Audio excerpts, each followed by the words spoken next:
Welcome everybody. I've got two acknowledgements today. As you all know, it's Remembrance Day. It's the centenary of the Armistice Day, and so I want to make that acknowledgement. But also I'd like to acknowledge the traditional custodians of the land on which we meet today, the Gamaragal people of the Eora Nation, and pay respects to elders both past and present.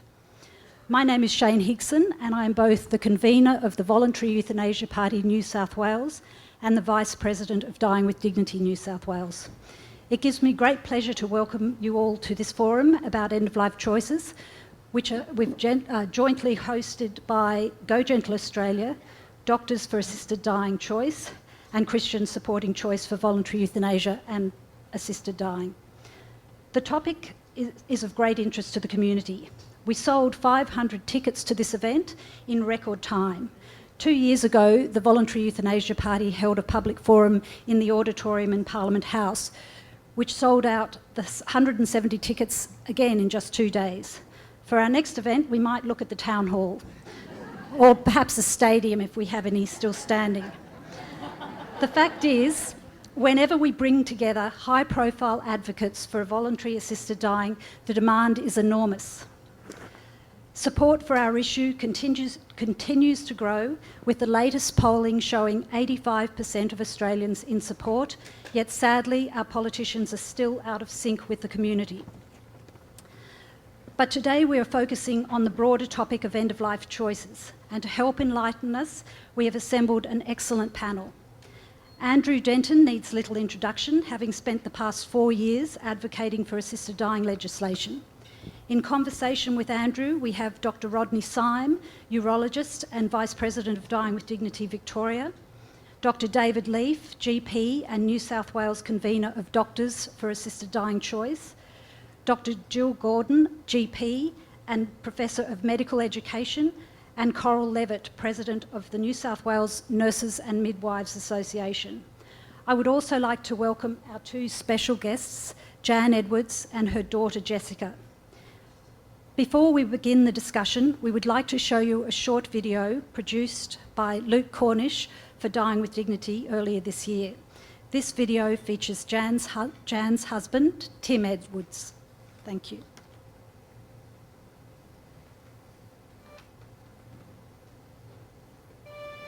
Tim has said that when it comes to it, he will end his own life. Surely, I have the right to make my end as good as it can be. My feelings for that are strongly supportive. I couldn't do it. It's not in me. I'm too attached to him.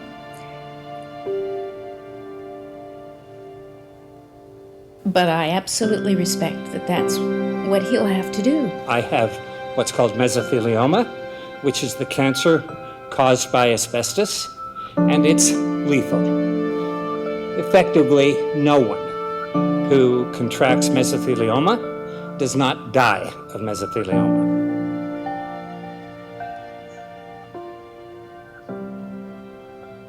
So, what does it mean to be dying within 12 months? What I'm told is that over the next 3 months, plus or minus, it'll just get worse and worse and worse. I won't be able to breathe, my pain levels will increase, but my cancer is expanding into other parts of my body, and I will slowly turn into a frail, pain-ridden person who has to be manhandled to the washroom and all of the things that you have to do for someone who's totally incapable. What I worry about is that the whole thing will get out of our control, and that he will be forced to exist in a situation that he would hate, and that is not of his choosing, because that would be the worst thing for Tim. If I put pressure on my lungs, that is, I ask my lungs to work, that is, I ask them to access oxygen, and it's not there, I'm scared and it hurts. we could do so much better in the way that we deal with the roughly 100,000 people in Australia who suffer from cancer. It's incredibly soul-destroying to watch someone you love senselessly suffer. I think we need a law or legislation which enables people to manage their death in a sensible way of their choosing. Rather than let them go to the bitter, bad end, let them choose the moment when they feel that this is now, this is the time, and I can die on my own terms.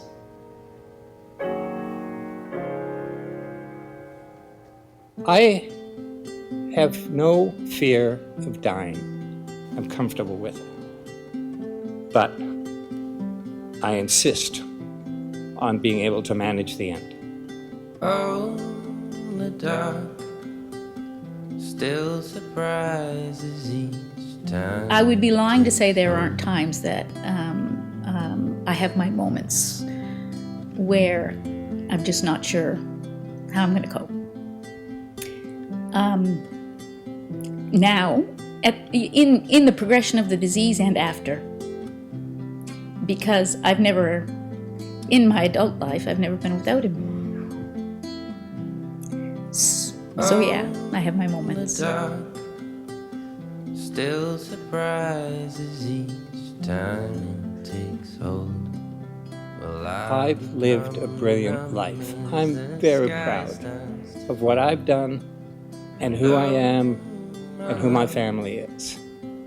no surprises that The period we're in now is towards the end. We both acknowledge that.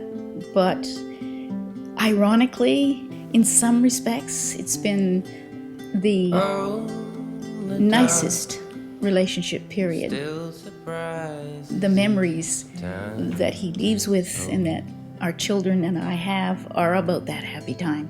We were more together emotionally than we've ever been. And oh, my love, no surprises that you have to leave.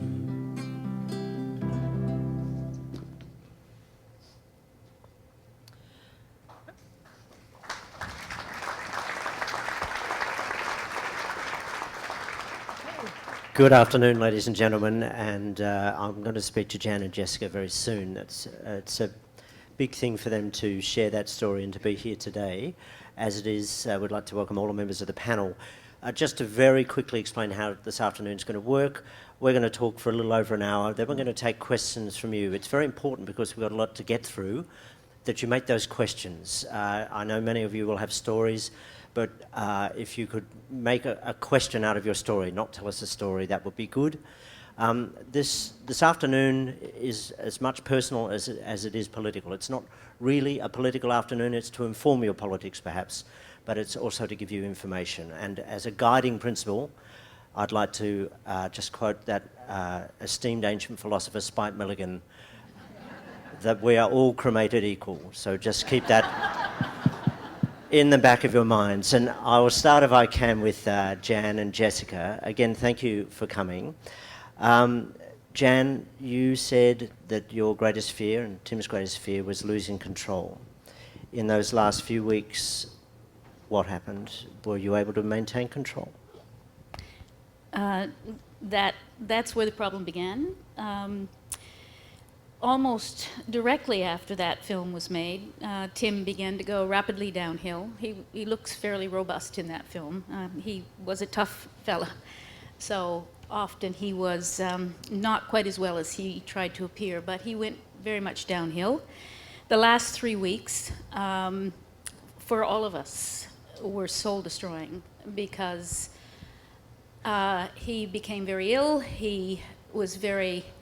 It's soul-destroying to watch somebody you love in a constant state of pain and fear because they can't breathe. Tim actually was not being brave in the film. He wasn't afraid of dying. He had accomplished a lot in his life and was quite at peace with the idea. What he hated was all of the stuff he talked about happened. Despite all the best efforts of the nurses and doctors who tried to assist, their hands were tied. Mesothelioma is a terrible disease with a very bad end, and he had a very bad end, and it was soul-destroying for all of us. May I ask, because we're talking here with medical professionals about what happens at the end of life, everybody obviously was doing their best to help, but nonetheless, when we spoke beforehand, you said not just you, but your family, your 4 kids, feel a sense of anger. What is that anger? What is the source of that anger? That 3-week period basically destroyed the full year before, when we were closer than ever before. All we could remember, and all we can still remember, is that terrible anger that there was nothing we could do, and that there was nothing he could do. And he would say repeatedly, "I just want to go now," and there's nothing we could do. So he had lived a very productive life. It was important to all of us that he die with the same dignity he lived, and he wasn't allowed to do that. So we can't get past the anger, not because he died. People die. We're all going to die. And we were quite at peace with that in one way. Would have liked another 10 years, but it's how we had to die that we can't get past, none of us. So we haven't had the chance to be sad. And I found in the family that it created tensions amongst all of us that we're only now working hard to get over as a family. So I hope we get there. I hope we have a chance to be sad, and I hope we can move on someday to whatever it is it's going to be. Jessica, it's a very big thing to watch that happen to one of your parents. Your mum just described anger and an anxiety that you may not be able to get through that anger to a better place. How are things for you? I think she's accurate in saying we're still angry about it. Just hold the microphone up a little closer. Sorry, there we go. I think the hardest thing for me was, as a child, watching your father, who has never in his life admit defeat at something, and not be able to help him with that.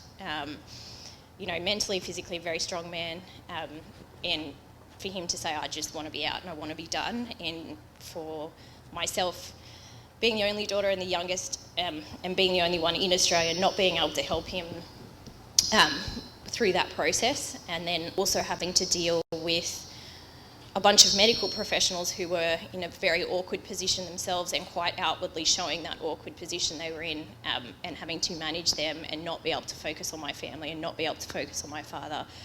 That is why I'm so bitter about the process, and why I think it should be different for everyone. How am I now? I'm okay. I cope, as my mum says. I'm still angry about it, clearly. But I would just prefer to see it changed and to see it done differently. When you just said then the medical professionals who are in an awkward position and outwardly showing that, can you explain sure. what that means? So we had...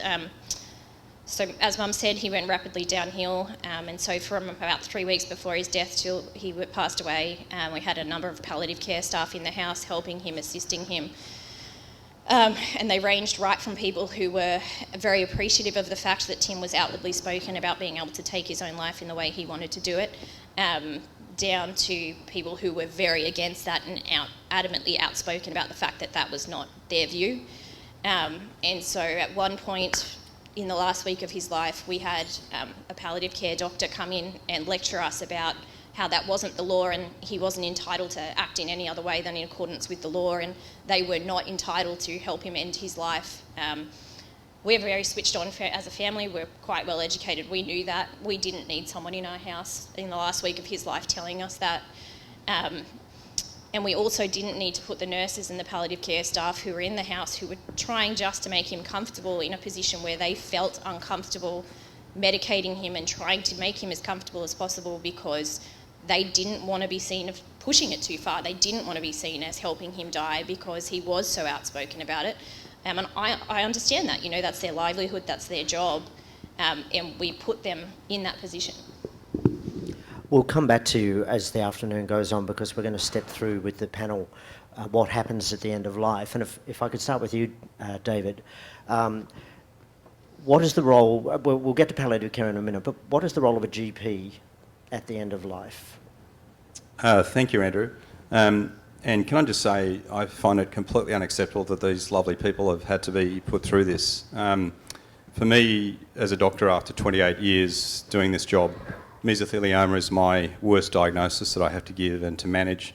And in fact, the last one, or the first one that I managed, is the reason that I'm here today. A fellow called Ian, who 28 years ago I had to, 15 years ago I had to tell that he had mesothelioma, and he actually asked me to help him die right then and there before anything happened. And I had to watch him die badly, despite full palliative care measures, palliative care, pain teams and oncology being involved. And he was really the one who showed me that palliative care couldn't always solve these problems, and that the palliative care physicians wouldn't go that step. My thinking has evolved recently, and in answer to your question with regards to general practitioners, we are different types of doctors. We are with the families. We know these people over many years. We've walked the journey with them. And we're not a specialist who comes in at the end. We've been there right through. And people feel more intimate to speak to us, and so do their families. And some of my colleagues at my practice have looked after people for 40 years. The role of the GP, and some of my colleagues are here today, Dr. Quitner, for example, the role of the GP is different. And we are able to have those conversations, not that other doctors can't. Patients feel more open and able to speak to us generally, those of us who do have GPs. And they may say things to us that they won't say to other doctors. We are also not as much governed by big hospitals. We don't have to report to a hospital that we work in. And just last week I assisted with generous doses of morphine people to pass away on 2 occasions, people who knew me and I'd known them and the families intimately. It was all done within the interest of symptom control. As a doctor, though, I feel enormously frustrated that I can't offer these people a full suite of options. I feel like I've got one or both hands tied behind my back in situations like this. Coral, from the nurse's point of view, what is the frontline experience of dying like? Well, like David, nurses, I guess, are... We've just lost you there. Can you hear me? Yeah. Nurses have a high level of exposure to people at the end of their life. Once you are diagnosed with an illness or a disease that is going to ultimately end your life, you may find yourself in hospital or being cared for in the community. Thanks, Tom. In the aged care sector. And so nurses, like GPs, maybe not for the full 40 years, but certainly for an intense period of time at the end of life, see patients dying. They are absolutely familiar with death. It is part and parcel of nursing. You cannot nurse for very long without experience dying and death. And certainly nurses become very close to their patients at the end of their life and their families. And I think nurses are in a very unique position to offer the best possible care, not just in terms of palliative care, but all aspects of the dying process. Rodney, you've publicly admitted to assisting well over 100 people to die. You've dealt with a lot of people at the end stage of life. What is it that most concerns people? Is it physical symptoms? Is it psychological? Is it the expression existential suffering, which many people think of as a philosophical view, but it's more than that? Yeah, well, it's all of those things, Andrew. Most people, of course, they go towards the end of their life, they will get physical symptoms as a result of their disease. What is less evident, and those symptoms can be very evident, pain, although you could have pain now and I don't necessarily see it. You have to tell me. Breathlessness we could see, and that's what Tim had, severe breathlessness. And every breath he took was probably accompanied by severe pain at the end. Absolutely shocking condition. But going along with those physical symptoms is another whole entity which we can't see, and that's the psychological impact of an illness. Naturally enough, if you're facing the end of your life, that's bad enough, but you're facing it with unbelievable and intolerable suffering. Doesn't that create something of a depressed mood? I would have thought so, but that's not clinical depression. That's a depressed mood which is actually naturally related to the circumstances that you're in. So psychological distress is an equally important part of the suffering that goes with people at the end of their life. And then there's a third aspect you mentioned, which is existential. People find that a very difficult concept, but actually it comes simply from the word existence. My existence at the moment is terrific. I love my life. I find it very productive. But as you go towards the end of your life and your ability to do all those things which make your existence worthwhile, these get progressively stripped away from you. And you become dependent. You lose the purpose in life. As the Dalai Lama, I love to quote the Dalai Lama, asked, what is the meaning of life? He said, firstly, it's to have pleasure, and secondly, to have purpose. And without pleasure and purpose, life has very little, if any, meaning. And as we lose meaning, we lose the phenomenon of a good existence. That's what existential suffering is about. And most people at the end of life have those problems. And of course, exacerbated by the illness itself, where the sense of purpose, of meaning, of pleasure are completely taken away, as we saw with Tim's story. Well, obviously Tim was a very purposeful man during his life, and it would have been painful for him, psychologically painful, to be losing his purpose in life. And at the end he had no pleasure, I'm sure. He had nothing but pain and distress. And that's part of the suffering. Doctors, by and large, can recognise and understand physical symptoms, but I think they're very, very poor at coping with the psychological and existential suffering and actually understanding and realising it. You only get it by good communication, don't you, David? Absolutely. Which brings us to palliative care, and one of the things palliative care do and often do very well is try and deal with that more difficult to define suffering. Jill, can we talk about what palliative care is very good at? Yes, palliative care, and it's defined in the Palliative Care Australia website, is person and family-centred care, and we can contrast that with what we've just heard about Tim's experience. Provided for a person with an active, progressive, advanced disease who has little or no prospect of cure and who's expected to die, and for whom the primary goal is to optimise quality of life. And good palliative care does exactly that by whatever means are required to optimise quality of life. And when quality of life has become so difficult and painful as Tim's has been described, then we have to look at what are all the range of palliative care options that might be used to achieve that central goal. It's not about the doctor's opinion of what's right or wrong or anybody else's. It's what will actually maximise for an individual who has a progressive disease, who is going to die. What is it that is going to maximise their quality of life? So, Jan and Jessica, what can't palliative care do from your observation? It definitely, at least in Tim's case, could not have relieved the existential pain, which was a very important part of his depression and his pain. Yes, it's true that drawing breath was very painful, but Tim was one who tolerated pain extremely well. It was that total lack of not just purpose, that was top of the pops, but the capacity to look after himself, that dignity, that was really important to him, to know that he could sustain himself. Let me put this to you, which I've heard from some palliative care physicians and a lot of politicians who argue against these laws. Two things. First of all, that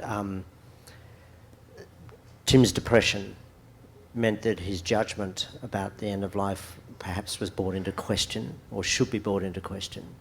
And secondly, that there was a hopelessness about him which could be treated. There's a thing called dignity therapy, for example, that could be treated within palliative care. What's your take on that? Jessica? I think I would say right up until Tim's last week of life, he was incredibly with it. He was very rational and very switched on. So I wouldn't say that and he was definitely depressed, but I wouldn't say his depression in any way impacted on his ability to make a decision about what was the right time for him. And I think that was what he struggled with most towards the end of it, was a lack of oxygen. It changes the way you think and the way you behave, but he was still with it enough to know that he was losing his ability to treat himself and to look after himself, and that's what he struggled with the most. In terms of the ability to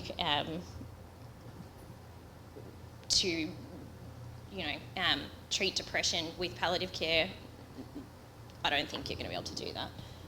Depression arises because of the loss of control, the loss of dignity. It isn't something separate. So I do not understand how they believe they can treat it separate from the fact that you know you are no longer the person that you were. There's no way back from that. I think it's a fool's paradise to say we can treat the depression and then the quality of life will be great. There was no way there was going to be any quality of life. I've heard a number of palliative care physicians say in evidence to committees things like, you'd be surprised how often we're thanked by people for the things they've learnt from their disease. I wish he were here, but I don't think I could use the words he'd use. Thank you. It is a family event. I appreciate it. Just so we can get some definitions and some understanding clear, David, how is palliative care delivered? It's delivered in different ways. Can you run us through the different ways that palliative care can be delivered? Certainly. So palliative care can be a standard referral in the cold light of day, where either the GP or the hospital team feel that that's an appropriate time to talk to for the palliative care team to talk to the patient, and that's all fine. Frequently, palliative care is, whether you like it or not, is what I call it, where the hospital team or the GP will just inflict it on the patient without a serious discussion about what the patient wants. And could you, in that case, define what you mean by palliative care? I'm going on to do that, certainly. And Ian, the patient who Tim reminds me of, the second thing he said to me was, I don't want my family to see me die with mesothelioma like I saw my father die. And he didn't want palliative care. He did not want it. And this is a aspect of palliative care that everyone seems to gloss over, but frontline doctors and nurses like I have here will tell you that not every patient wants palliative care, even after they are fully informed about what palliative care does and can do. Palliative care is just like every other medical specialty, that it has its wins and mostly does a great job.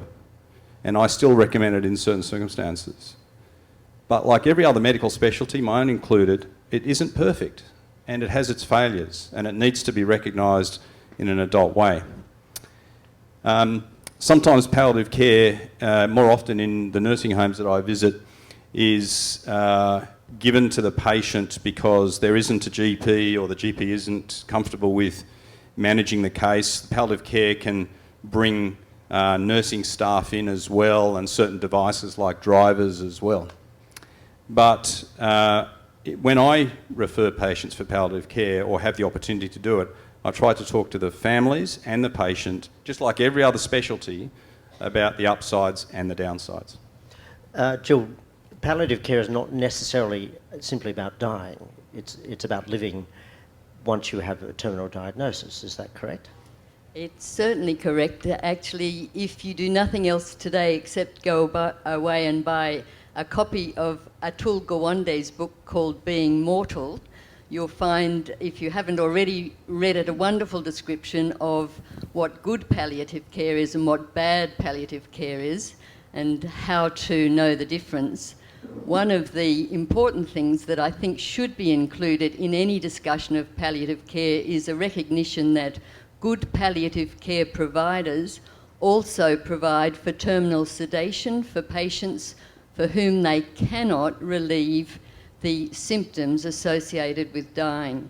And one of the important options that would make a huge difference to many people, I think, is a knowledge and a confidence that terminal sedation is an integral part of good palliative care. Can you define what terminal sedation is? Well, there are two things that we experience throughout our lives. We experience some degree of pain and suffering, and we experience consciousness when we're not asleep. And there are times when those two things cannot be brought together. You cannot be conscious and free of suffering in that terminal phase, perhaps, and you cannot be, if you are unconscious, it's the only way to be free of suffering. And therefore, the choice to me seems very, very clear that in order to be free of suffering, a person must not be conscious. And terminal sedation provides for someone to be free of suffering because they are unconscious. Were they conscious, they would be suffering. Unfortunately, some doctors think they need to somehow titrate that to come to a level of suffering whereby they decide that now we should suppress suffering, and that makes no sense. Rodney, Professor Ian Maddox, who's the father of Australian palliative care, I mean, David just referred to it being a specialist service, but Professor Maddox's view is, yes, it's a specialist service, but it's not just a specialist service, it's something that all good doctors and nurses should be trained in. What's your view? Look, I couldn't agree more. As David was speaking and he's talking about what he does for his patients and what palliative care does, there's absolutely no reason whatsoever that every GP should not be able to provide palliative care. What we're talking about here is palliative care with a small p and a small c, which is not highly organised and systematised, as palliative care with a big P and a big C is the specialised palliative care. That's where, in my view, the problems arise at the end of life. In the specialised palliative care, there's absolutely no reason why the majority of GPs can't be trained to deliver palliative care to their patients in the home. Sometimes the condition is such that a person does need to be hospitalised or put into a hospice or some form of assisted care, but a large amount of it could be provided by well-trained GPs in the home. One of the things that came out of that video was the word control. And one of the greatest tools that a doctor has to minimise the psychological and existential suffering that patients have is to give them control over the end of their life. You give a person control and it immediately suppresses, dampens down, or even eliminates the psychological and existential suffering, because it just alters the way you think and the way you live. And it just astonishes me that Ian didn't get that. The other thing that astonishes me about your story, in Victoria in 1987, we had a piece of legislation called the Medical Treatment Act. And in that, it said in the preamble, the Parliament believes it is desirable that dying patients should receive maximum relief of pain and suffering. And there is no legal barrier to a doctor providing maximum relief of pain and suffering. In my opinion, Ian should have been given sedation. Tim. He should have been given maximum pain relief. His pain should have been relieved by whatever dose of medication was necessary, that he was without pain, and towards the end when he was suffering, they should have been sedated and he should have died peacefully and with a modicum of dignity. His dignity would only have been finally met if he had been able to make all the decisions himself. Jan, why do you think that didn't happen? I can only deal with our observations of the situation, and it's similar to what my daughter was talking about. We had a palliative care team in. That last week, it picks up with what you said. We didn't ask them to come in. They were a bit of a surprise, in fact, and Where did they come from? Sorry, I'm confused. well, early in the piece, let me be frank, earlier in the piece they were very helpful, because he was still very mentally active and working in his, he's an environmentalist, or was, working in his field, and they assisted him with the things he needed to get on with it. Towards the end, the team changed, and it became quite negative. From the perspective of Tim, it would have made all the difference in the world to the whole situation had he felt like he controlled his timing. That's all it needed. And they kept, I can remember the doctor, one doctor saying, and this is the day before he died, "Oh no, Mrs. Edwards, he's still strong. He could go on a long time. We shouldn't be doing that to him." I could have hit her. It's just that lack of empathy for what a person as a person that I couldn't jump over it when she said that. I think part of Tim's problem, for better or worse, is... Sorry, I'm not used to this. Part of Tim's problem, for better or worse, is that he was very outspoken about being able to take his own life and how he wanted to take his own life. People in the community, he comes from a very small community, Barrel, knew that. The palliative care team knew that. And so that influenced the outcome. Without a doubt, it influenced the outcome and how they treated him and how they approached him. I appreciate why, but they went about it very badly, very badly. And it underscores why some kind of a law actually redresses that imbalance. It puts some control back in the hands of the patient. Just to be very clear, Rodney, palliative care is not mandatory, is it? Absolutely not. Like, I can't force any patient to have any treatment they don't want. We have got a right to refuse treatment. You've got a right to refuse palliative care in the way that it's provided by specialist palliative care. But then, of course, if you do that, what is your alternative? Unless you've got a good, honest, empathetic GP, you may have indescribable suffering. So many people are between a rock and a hard place. If I can just give you a word of advice until you get law reform in New South Wales, what Tim did was counterproductive. If you say to people in palliative care, "I want to end my life, I want to die now," it does understandably put them in a difficult position. It's a bad thing to say. What you want to ask them for is maximum relief of pain and suffering, because you've got a right to receive that. And there is no limitation on the doses of opioids that doctors can use to relieve pain. The right dose is the dose which relieves the pain, and I'm astonished that Ian didn't get that. There's absolutely no reason. It's indescribably bad medicine. You see, the problem with palliative care at this pointy end stage of life is that it's the palliative care physician who makes the decision that your symptoms are refractory. Ian was saying they were refractory a long time before, but they didn't listen to him.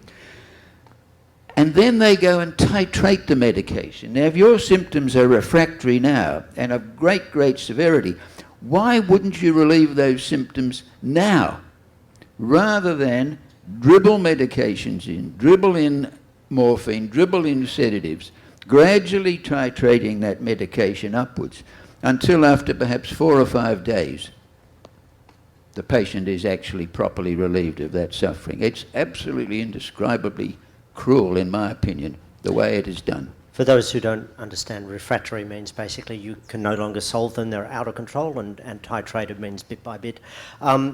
There is another issue here, which is what's called the doctrine of double effect, which is the way doctors defend themselves to themselves and to others about giving increasing pain relief. As Rodney said, there's no legal impediment to giving increasing pain relief, but doctors have to persuade themselves that they're not doing it to end somebody's life. And the key word there is about intention, the doctor's intention. And if the doctor's intention is that it is morally wrong or religiously wrong or spiritually wrong to help somebody in their life, then they're not going to help you. And as the law stands, the doctors have all the power to make that decision. There are doctors who actually believe, and I have them on the record, who believe that suffering as you die is part of your growth. They have full legal right to decide how much medication they give a dying patient. I'm sorry to say, but it's true. Let's move on to the drugs themselves, as in not suggesting we share them, let's just talk about them. Coral, morphine, increasing doses of morphine, is that sufficient at the end of life to help people? Not on its own, because the full range of suffering and pain, well, I guess it's more than just pain, and so if your symptoms are difficulty in breathing, morphine may make that worse. And if if your breathing is your primary problem, then you might want to suffer a bit of pain so that you can breathe. Organ failure is another problem. Morphine doesn't necessarily do anything for the organs in your body that are failing you minute by minute. Certainly, we talked about mental distress. Maybe if you have enough morphine, it will relax you or make you not think about it so much. But if you're a person like me, an opioid or a morphine type drug has the opposite effect of relaxing me. I've had it for major surgery. It keeps me awake. I become insomniac. So it would, and apparently a small number of people, morphine has that effect on. So I would safely say no, morphine is not the answer to everything, and it takes a far lot more than morphine to relieve pain. Jill, what other drugs at end of life help ease distress and pain? There are 2 M's. The other one that's used a great deal is midazolam, and a combination of morphine and midazolam can be very, very effective. The issue that, as Coral has pointed out with these, is that they result in pain relief and in sedation. And I'm reminded of visiting a very dear friend last year in hospital shortly before he died. And we sat together with the book I mentioned, Being Mortal, and we went through it together because there's one vital page in which Atul Gawande says that people with serious illness are mainly concerned, and this is what surveys tell us, about avoiding suffering, strengthening relationships with family and friends, being mentally aware, not being a burden on others, and achieving a sense that one's life is complete. And I sat with my dear friend and asked him if together we could order them in the priority order that he wished. And the priority that he put at the top was being mentally aware. He'd lived a very intellectual life and found himself now with difficulty thinking straight, difficulty actually conversing with those whom he loved. So that was his particular concern. And when I brought that particular concern to the attention of the oncologist who was about to start the next round of chemo, and we talked about how useless and pointless that actually was, the decision was taken not to proceed any further. But an important thing about it was that my friend said to me, I can't understand why I'm not mentally aware, why my brain is so befuddled.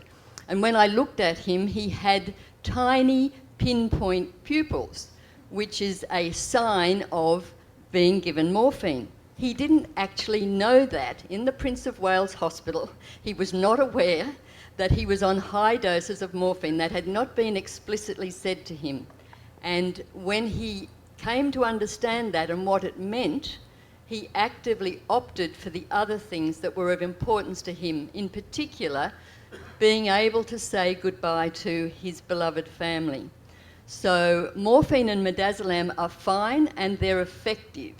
If you don't mind not being mentally aware in the last days, when you may be wanting to bring together with your family a sense, as Atul Gawande says, a sense that one's life is complete. So yes, these drugs are very helpful in the last stage of life, but if you order your priorities, you may find that they are not exactly what you want. Do the words morphine and midazolam ring bells with you? Yes, I still have them on the shelf. I don't know what to do with them. But I can very much relate to what you just said. That was Tim's biggest issue. He was highly intellectual and lived in his head. And that's what gave him the biggest problem, that he couldn't think anymore. He struggled to relate, and he hated it. It's interesting, one of the submissions to the Victorian inquiry was from Barwon Hospital, and somebody had done had gone through the doctor's notes over a period of time and in 96% of those notes, there was no mention whatsoever of what the patient wanted or was thinking. Andrew, can I just make Yes, a comment David. about that, please? Just to bring an international perspective to this aspect of control. We know that from studies in jurisdictions where voluntary assisted dying has been legal for decades now, such as Oregon, about 30% of the drugs that are prescribed for patients to end their life remain on the shelf after their person dies and are never used. But it is well established that these patients feel that it provides them with a great deal of comfort and control that those medications are there should they need them. We've got a bit to step through. Let's talk about why it is that some people die bad deaths. And I don't want this to be, and nor should it be, a session beating up palliative care, because what we're actually talking about is the best way to care for people who are dying at the end of life, and there are many ways to do that depending on people's needs and personal experiences and views of life. Is one of the reasons, Jill, that people don't die well is because there's actually inadequate access to good palliative care. I think that's possibly partly true. That's particularly true, can be true in rural areas. But I think when we talk about access to good palliative care and we hear what happened to Tim and the opinion of the provider, we still haven't come to the elephant in the room, which is the imposition of one's own personal, usually religious beliefs on the lives and experiences of others. And if palliative care is provided in a way that's inadequate, I think that we need to address a question about why that might be so when the means to provide good palliative care, including terminal sedation, are at our fingertips. Why would we not? And I think that in most cases the answer is probably that people with very strong religious beliefs allow those religious beliefs to leak into the way they manage the process of dying for other people. Well, that is of course true, but there are other reasons why doctors who may not have strong religious beliefs or none whatsoever hesitate. Can we talk about those as well? For instance, fear of being reported or of being prosecuted. Yes, that is true, and it has happened. And I think no one wants to address the difficulties around death and dying. Doctors are no different from anyone else in our fear of our own end times.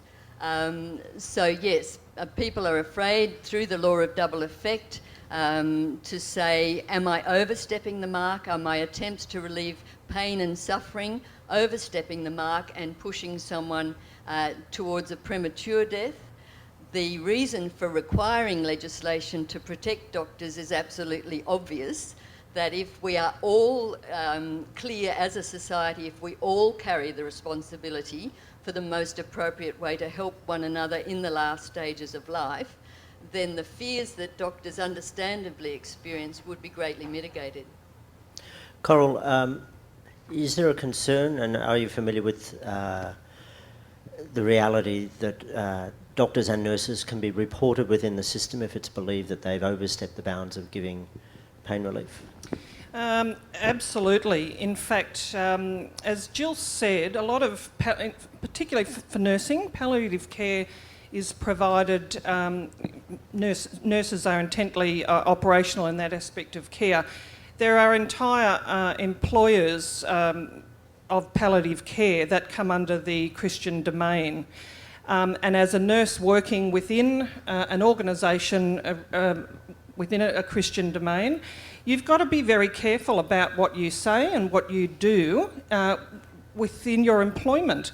So if the religious view, for example, prevails over your entire organisation, you are not going to say, you will not be talking about these issues, and you certainly wouldn't be game to have the conversations about alternative or early deaths and providing enough treatment to bring that on if you think your employment is at stake by having such a conversation.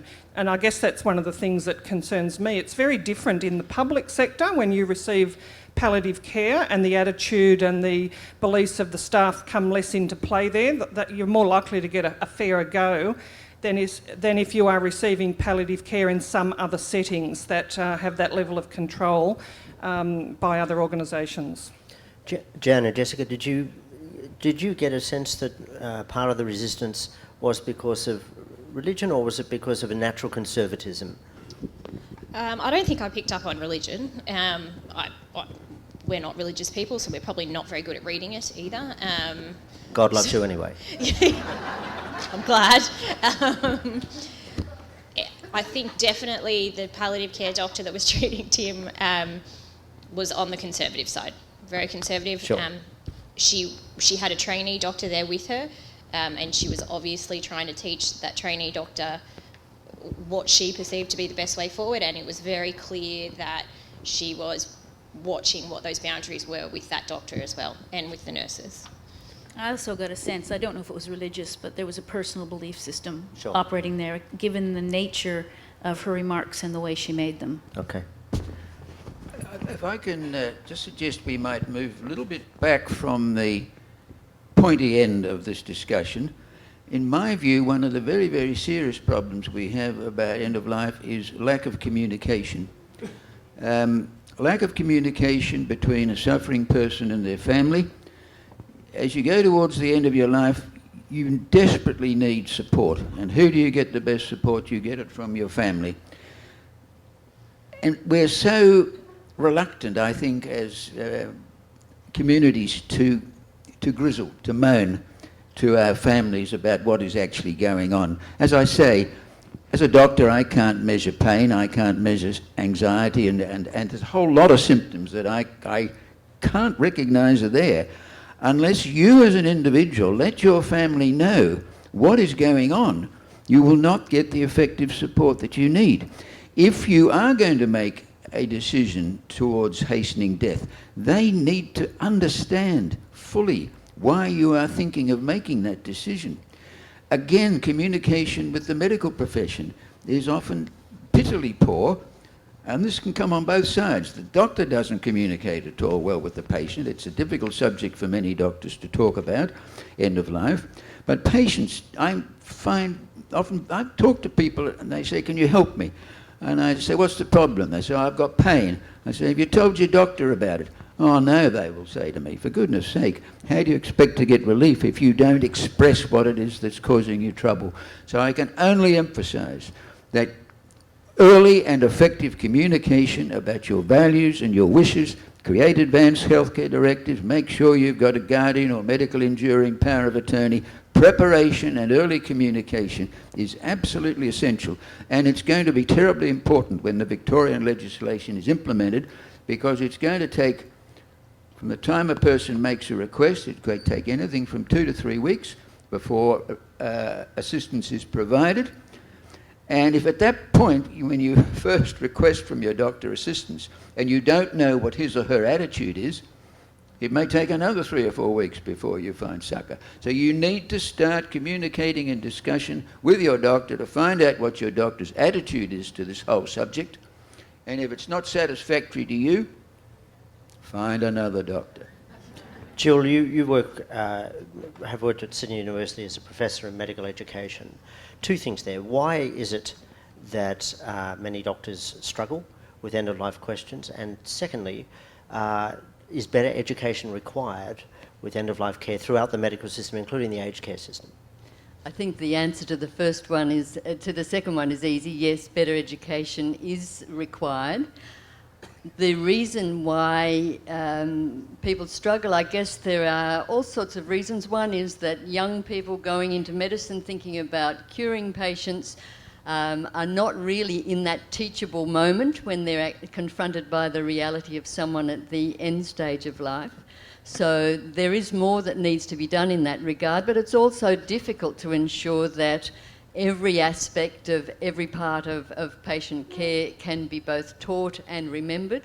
The universities these days actually do a very good job. The College of General Practitioners does a very good job in relation to teaching in palliative care, but not everyone is going to be educatable in the sense that a set of values and attitudes that you bring into your role as a doctor may well overturn some of the teaching that you would otherwise be receiving. David, we know from evidence, clear evidence now given to the Victorian and Western Australian committees and others before that, that doctors do assist people to die. You talked about helping some people yourself. Why is that not enough as it currently stands? Why is it not enough now that, you know, there's a good doctor like you that might help? Why is that not enough? I think that when you are faced like I was at 9 o'clock last Friday morning with a patient who was hanging on, desperately short of breath, not able to communicate in the nursing home, and you want to relieve their suffering, you know that if I give that dose of morphine that will relieve his suffering, it will kill him. And I think no one wants to kill someone, and it's not killing. It's relieving suffering, and as a result, as you said, there's the law of double effect plays. And in fact, I'm sure this patient would have been grateful for it, as was his family. But it depends where the doctor comes into the assistance phase. So that patient last Friday for me was right at the very, very end. My patient Ian, who Tim reminds me of, was at diagnosis. And he was extremely clear, rational, calm, reflective, informed, and he wanted assistance at that point or very close afterwards. Now, at some point, the law says no. And in Ian's case, it was no because it was far too early as far as the law was concerned, but not for Ian. And it would have been too early for me because I would have been committing a crime. So at some point, it should become patient-focused. And in my view, it should be always patient-focused, whether that's at diagnosis or like it was at 9 o'clock last Friday morning. Can I just add to that? The problem with leaving it with doctors, you know, the argument is doctors do this quietly, why not just let that go on? The answer to that is such a process is entirely arbitrary. It depends who the doctor is. David might give that injection, another doctor might not give it. It depends where you are. If you're at home, a doctor like a general practitioner has got a certain amount of leeway.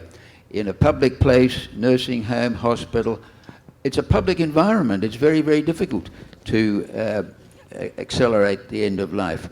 It depends on the disease, because the drugs that are usually used by the medical profession to hasten death are the opioids. That's a drug that you can legally prescribe and give. But not everybody's got pain. They have extreme suffering from paralysis, for example, motor neurone disease. Where's the justification giving large doses of morphine to somebody in the late stages with motor neurone disease? So there's a whole lot of arbitrary factors, which means that just leaving things as they are is totally unacceptable. And that is the decision that the Victorian Parliamentary Committee came to. In about 20 minutes, we're going to take questions, so you might want to start getting your thoughts in order again. We want to keep them as questions, not as speeches or statements or stories.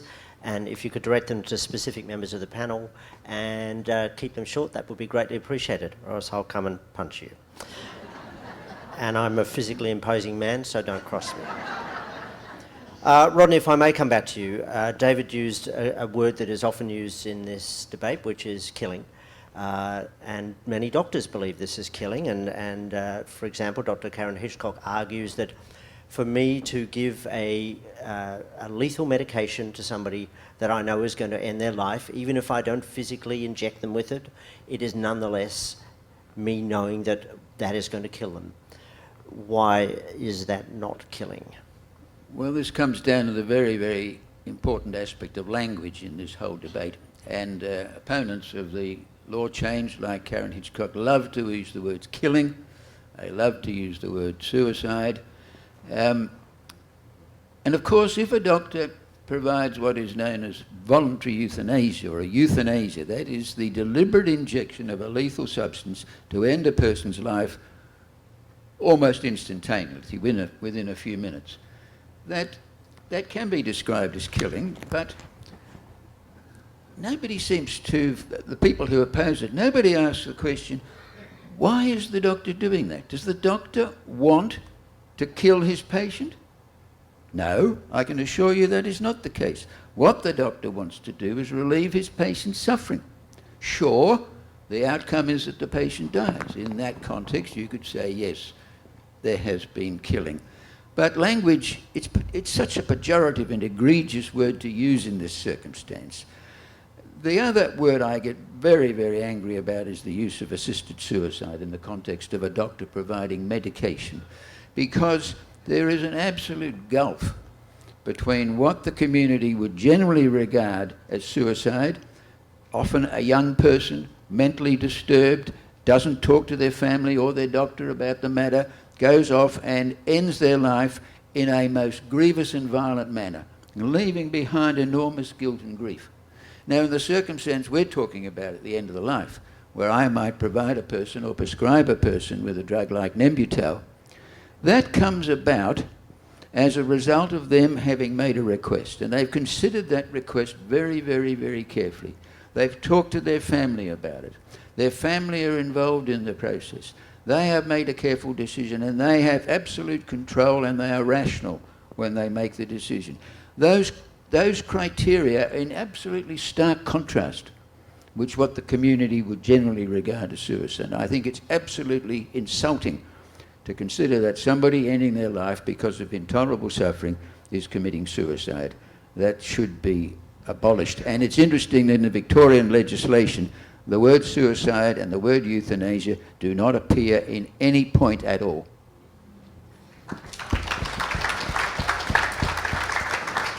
You have also made the point, and you did before the Victorian Civil and Administrative Tribunal, that the offer of medication to end somebody's life doesn't mean they take that medication. It is what we're very much talking about, control and dealing with existential distress. Absolutely, and I argued that my attitude in providing a person with medication, which they could use to end their life, was done for the purpose of giving them control. Whether the person uses the medication is entirely the intention of the individual, not my intention. I did not want anybody to use that necessarily. Well, I recognise the possibility that they could use it, but it's not my intention. It's their intention, and controls the outcome. And as David has said, it's actually now the figure in Oregon is up to around 36% of people given medication don't use it. Does that mean it has not been effective? Of course it's been incredibly effective. It's given them control. Because they've had that control, they've been able to go on to have a natural death. But the one thing that's very important and was raised earlier is that if you have medication in your possession and you have had the discussions with your family, you can arrange when and where you will end your life, and you can arrange for who will be present.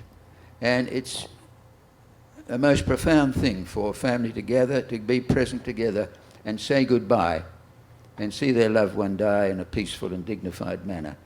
And it's a bittersweet moment, believe me. It's bitter because someone you love is dying, but it's a sweet moment in the sense that a person can look back and remember the end of that person's life with a positive sense. And it diminishes grief enormously if that happens. And again, Jan and Jessica, that's why I greatly appreciate you being here today, because that wasn't your experience, and you've spoken to that. This is a difficult question, forgive me, and you may not wish to answer it. But had Tim been able to end his life in the way he had chosen, with drugs that are currently illegal, would any part of you have considered that suicide? Not at all. He was in his right mind. As we were saying earlier, he was entirely rational. His reasoning was sound. His life was intolerable. He was going to die. It doesn't meet any of the criteria of what I understand to be suicide. Thank you. Jill, I want to come back to where palliative care connects with end-of-life care. Voluntary assisted dying and palliative care complementary. I believe they things. definitely should be complementary to one another, and that voluntary assisted dying should be part of the choice that's made possible by people having the autonomy to exercise that decision making free of other people's opinions.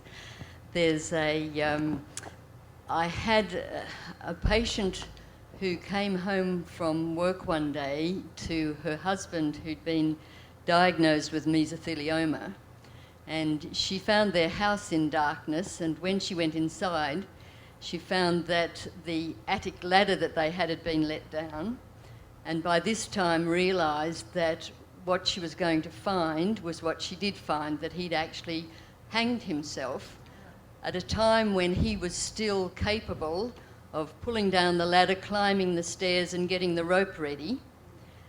And that was a terrible death from which she still has not recovered, knowing that at that time he still had time left to him. Contrast that with what was written in a newspaper in a letter to the Herald last year, quoting Anglican Canon Rosie Harper, who said, "My uncle had a beautiful death with his family around him, good music, good wine, and a pain-free end. The days that would have followed as he struggled through the end stage of a brain tumour would have been terrible. He had no choice about dying. He did have a choice about the manner of his death." So good palliative care must involve a full suite of choices and the sense of being in control, which is exactly what Tim was denied. The core of these laws is that they're voluntary for everybody, including doctors and nurses. Let's talk about some doctors' very legitimate objections to this, one of which is the Hippocratic Oath and do no harm. That is a strongly held belief for many doctors, is it not, David? Well, I've never sworn the Hippocratic Oath. I couldn't quote it to you. It's not a legal requirement.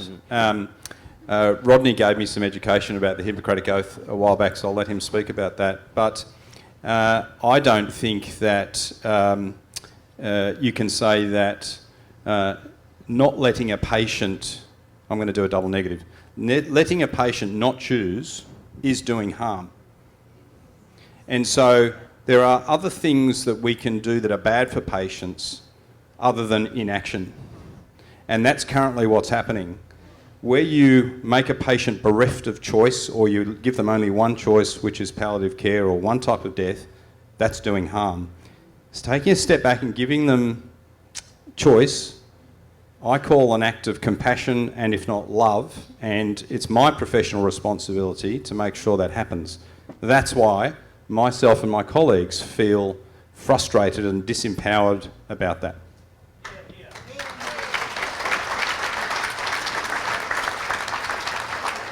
Coral, the Nursing and Midwifery Federation, up until last year, were the only professional medical body in Australia that had as their official position support for voluntary assisted dying.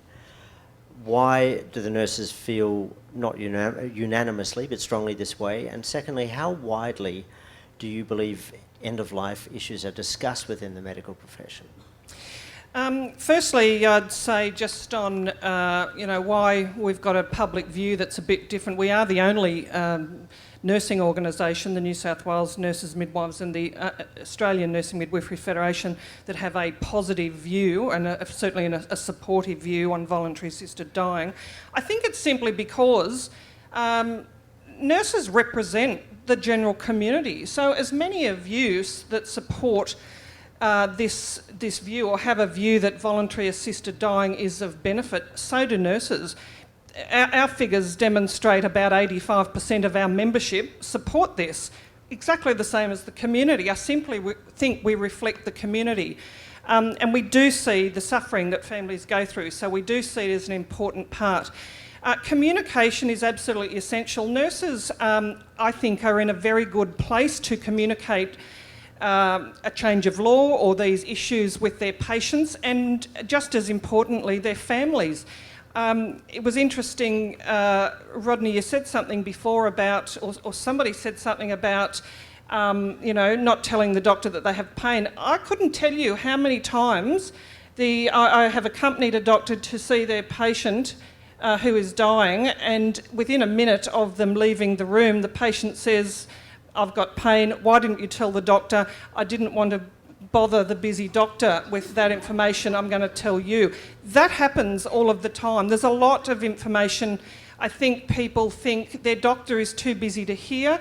And so they spare them of that. They're happy to tell the nurse, they're happy to tell, anyone that will listen, but I think sometimes they do appreciate the busyness of their medical professional and so hold back, and that's a shame. Nurses really bear the brunt, I think, a lot of the time of the family's anguish in this situation. They can be just more distressed than the family about this issue, and have to be a part of it. I think nurses are key, will be key in the future to being able to be trained in properly having this conversation with the family, with the patient, and being there to answer any questions they have at any time, because believe you me, patients and their families think of questions between 3 and 4 a.m. when maybe the nurse is the only one there to answer it. Jan, it was a very bad last 3 weeks, but I'm sure there were moments, even small moments, of great medical care. Oh, yeah, we had the great good luck of having a GP that worked with Tim who was entirely empathetic and had some really sound conversations with Tim that helped him feel more at ease through at least the first 2 weeks. The last week got clouded with, unfortunately, the particular palliative care situation. So I guess what was negative about that was the GP was as helpful as he could be. And if you had known my husband, that would have set expectations about what he expected to happen, and that exacerbated the situation toward the end for my husband. Now, that wasn't the GP's fault, because he was marvelous, and went a long way towards helping Tim mentally to work through how he was going to die. Rodney? Carol's comment about the patient telling her a minute after the doctor left just illustrates my point about communication. I just really, really want to yell at you and say, don't let your bloody doctors patronise you. Tell them what the bloody... And look, he's standing on a stage pointing down at you saying, don't let doctors patronise you. No, I mean it. I mean it. It is... Doctors do that. Some doctors do that. And you must not let them do it. You've got to say to the doctor, he's there for the doctor might be there for 1 or 2 minutes. The nurses are there for 24 hours a day. Don't anticipate that the nurses will necessarily tell the doctor everything. They should, but they often, the message doesn't get there, and that's an illustration of it. You want to say to your doctor when he comes in and wants to spend a minute or two with you and move on, sit down, doctor, I want to have a bloody talk with you. Be aggressive with the medical profession. Make sure you are heard. If you need to, arrange a long consultation so you have the time to deal with your end-of-life issues and what your views and beliefs are. Too many people, you can't do it in a 6-minute consultation, let me tell you. Our medical educator here is looking twitchy. I agree completely with what Rodney's saying, and particularly with what Coral says about having the time and being the person that many people find more approachable. But spending the time here this afternoon, if you go home with nothing else as a goal, please educate yourself about the range of palliative care options that is available, but educate your own GP. Ask about advanced care planning, and if you draw a blank, begin to educate the doctor about how important you feel that is, that you actually expect it to be part of the care that they provide for you. Make sure that you become as much of an educator for the community at large, talking to friends, neighbours, asking other people, do you have an advanced care directive? I recently asked at my 60th primary school reunion, does everyone have an advanced care directive? It's a really important question, and it's a question that you can ask. Can I ask a question? Sure, yes. For the members on the panel. So I think Lift the mic up. in our experience, as my mum said, we had an amazing GP. He was very on board with Tim's ideas and how he operated. Where it broke down was when palliative care came in, and they weren't necessarily on board. And so there appears to be a breakdown between a GP and palliative care and who's responsible for the care of the patient. And so I'm interested to know how that works and why it works that way. Twice this year I've sacked palliative care, or at least the patient has, okay? Probably triple that amount of time and that number I've actually engaged them for other people. So I'm not anti-palliative care, but they're like any other specialty. They are a consult. If you don't like what you're being told, you don't like the effect, they're gone, right? It's about the GP feeling that they are the conductor of the orchestra, they are the centre of the care with the family. And no doctor has got the right to take over, and that's what I meant, that palliative care sometimes is inflicted on patients whether they like it or not.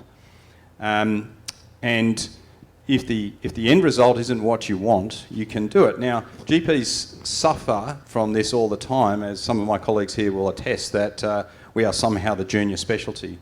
We're not. We're there to be the conductor of the orchestra, and sometimes you just have to sack the wind section. That's it. They're gone. We're going to take questions in 5 minutes.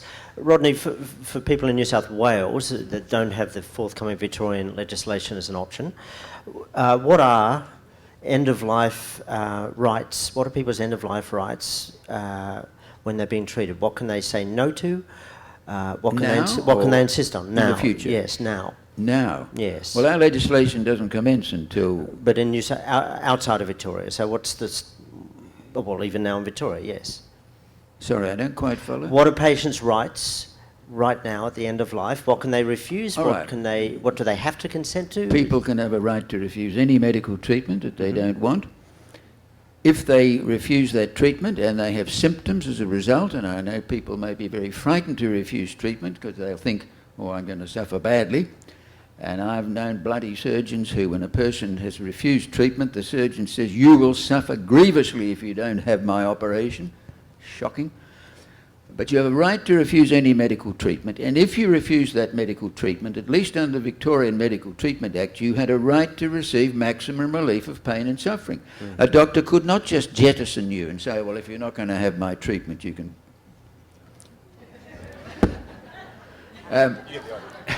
you know what I mean. The doctor is obliged, both legally and ethically. So if a doctor's obliged, because we know from the many cases that went before that Victorian inquiry, if a doctor is obliged to do that legally, it's clearly not happening. Yes. Well, I tell you what you can then do.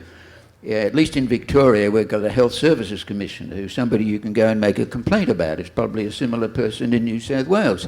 There's a Medical Board of Australia, so if you're not happy with your medical treatment because the doctor is not acting as he should under a legal and ethical framework, complain to the medical board. I tell you what, doctors don't like having complaints made about them to the medical board, and I've seen numerous situations where the mere threat of a complaint, the iron fist in the velvet glove, has led to a fairly sudden change in the attitude of the medical practitioner. What is more, if you know the law, you know what your rights are, you often have more information than a lot of doctors have. And once the doctor knows that you understand the realities of the law, very often the situation changes quite dramatically. So you've got rights, you need to exert them. Stand up for yourself. Have your family help you with that.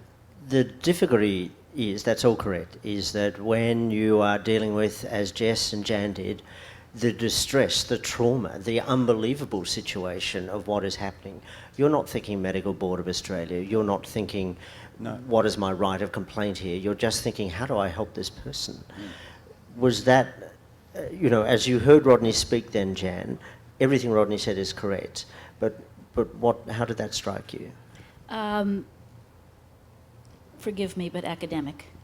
Well, when you're in the turmoil you're in, I agree. Even without it, I operate in business, and you don't put a complaint in when you're about to lose your foot. You put the complaint in when your toe gets infected and you've got 6 months for somebody to work through it. That's the way the system works. There is an alternative, and under the Code of Conduct for the Australian Medical Council, every patient is, the patient right is to a second opinion. You are always entitled to a second opinion. So you don't have to put a complaint, you can just find someone else. I think which works in a metropolitan area. If you're in a rural area with lack of resources, which Tim was, or with lack of funding, those sorts of things, lack of private resources, that's a real issue. There is very many situations they can't do anything about it. They won't be able to do anything about it. That is their palliative care team, and that is who they've been given. And our sense was, and I don't know if it's correct, there was underlying a lot of politics going on in the situation that we couldn't see through. In New South Wales, sorry Andrew, I know you want to move David. on. 60% of palliative care in New South Wales is owned by the Catholic Church. Excellent. And look, I will say, in fairness, because obviously that raises a lot of issues, a lot of the work they do is exemplary. So I don't want this to be about Catholic palliative care or palliative care are a terrible service. But we are certainly talking about a lack of reasonable autonomy and control at the end of life and an imposition of value systems on people who are dying, which is why many of us are here today and why many of us wish to see a change of law. But I always try and discourage a room turning against people who enter the medical profession with good intentions. I try and keep that separate from what we're talking about here. And I think in addition to that, one of the things that none of us is, I think, fully aware of is that we live and have mainly been raised in a country with a strong Judeo-Christian tradition. As a little child, I used to stand up in school and say, I honour my God, I serve my Queen, I salute my flag at every assembly. Scott Morrison still does that. Many of us who would say that we don't have any religious beliefs, nevertheless are strongly imbued with ideas about the rightness of suffering. So bringing those things to the surface, not necessarily saying this is part of a specific religious ethos, but questioning our own deepest selves is a really important part of getting a thorough understanding. One more book, I said you must read Atul Gawande's book, Being Mortal, but there's a book called The Righteous Mind, written by Jonathan Haidt, which talks about why good people differ about their belief systems. Read those two books, because the second one helps you to begin to interrogate why you might disagree with others and how you can work towards some kind of mutual understanding, because this isn't just about the provision of care services, palliative care by religious organisations. This is about how religious beliefs have imbued all of us with our worldview and how we need to continually question where we're coming from. I think that's a really good point, Jill, and I think it's important. Yes, this is a fight, it's a debate, it's a fight for law reform, but I've found in my experience, having spoken to a lot of politicians on all sides of this debate over the last 3 or 4 years, and I'm still speaking to them, that it's really important to understand that for most of these people, there's a few batshit crazy ones, and we all know who they are, but for most of these people, they are seriously and genuinely engaging with an issue which they find very confronting, and it speaks to their deepest beliefs, their deepest understandings of the universe and of mortality. And so to go at this argument with a fist isn't going to get far. It's got to be with an open hand and to talk, and sometimes to be prepared to accept that for that person, this is a step too far, but they're genuinely there. It's not because they're bigots or because they want people to suffer. And I think that's hugely important in actually moving this conversation on. May I ask one question? Yes. And it may be starting to ask an audience question, but both Tim and I have, and he had, an advanced care directive. It didn't seem to have any effect in the situation at all.